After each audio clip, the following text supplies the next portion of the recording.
J'étais ingénieur d'affaires et je vendais des systèmes d'information pour des grosses boîtes de télécom notamment. Enfin, voilà. C'est l'Afrique qui m'a bien fait réagir, notamment la période de trouble que j'ai vécue en Côte d'Ivoire. J'ai toujours été très attaché à mon territoire et j'ai toujours rêvé d'y revenir. Mon père avait un petit bout de terrain ici, enfin 4 hectares. Au départ, ma mère lui avait offert pour ses 60 ans. Il a toujours rêvé d'être paysan et il l'a jamais été, il était routier. Aujourd'hui, on a 12 hectares en propriété, une trentaine d'hectares qu'on exploite en tout, il y a des fermages en plus. Alors tu vas à la chambre d'agriculture, on te dit si tu veux vivre des brebis, il faut que tu aies 600 ou 700 brebis. Si tu veux vivre des vaches, il faut que tu en aies 80, 100. Et voilà. Je mets le label en avant parce qu'il y a des clients qui veulent savoir que c'est bio, voilà. Mais j'ai rien à voir avec le bio industriel qu'on peut trouver à Carrefour par exemple. C'est pour ça que moi ce que je mettrai en avant, c'est plutôt l'agriculture paysanne et je me sens beaucoup plus proche d'un paysan local avec une ferme à taille humaine qui est en conventionnel, c'est-à-dire qu'il va se permettre un ou deux traitements sur ses céréales, mais qui est implanté sur son territoire, et que avec la bio industrielle, avec une main d'œuvre sous-payée dans le sud de l'Espagne. Du camembert de chèvre. Ouais. Mais c'est quoi la différence? C'est une recette adaptée en fait au lait de chèvre. Et t'as un petit secret? J'ai un petit secret. C'est quoi ton secret? Il y a une chose qui est sûre, on ne sait pas, voilà, on parle du monde d'après, il y a de fortes chances qu'on redémarre comme en 40 et que ne serait-ce que pour sauver des emplois, on remettre en route la machine comme elle était avant. On essaye en tout cas.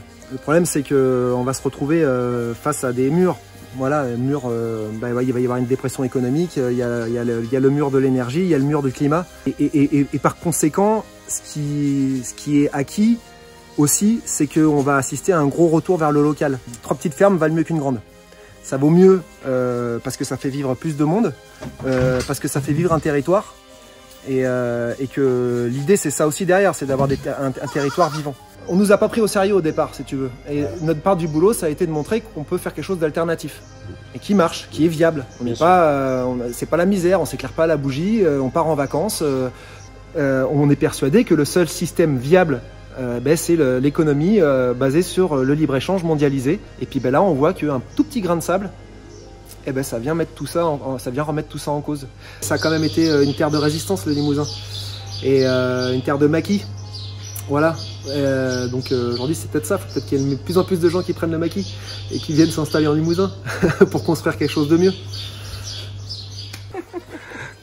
Il parle beaucoup, hein? Ah ouais, mais moi je parle pas. Même la nuit il parle. Je me fâcherais avec moi-même il y a 15 ans si tu veux, quand j'étais un militant écolo à Lyon et que j'avais pas eu la pratique. Voilà. On pense qu'il y a beaucoup de choses qui sont possibles, mais en fait, non, c'est beaucoup plus compliqué que ça. Et donc, voilà. Je vis en faisant en sorte que la permanence d'une vie humaine soit possible sur Terre. Et là, on en est loin quand même, tu vois. On est en train de tout foutre en l'air. Voilà. Donc, pour moi, c'est ça la base philosophique de l'écologie. C'est comment la vie à la ferme? En fait, quand t'as l'habitude, c'est pas vraiment waouh, mais c'est. Enfin, on a de la chance quand même, quoi.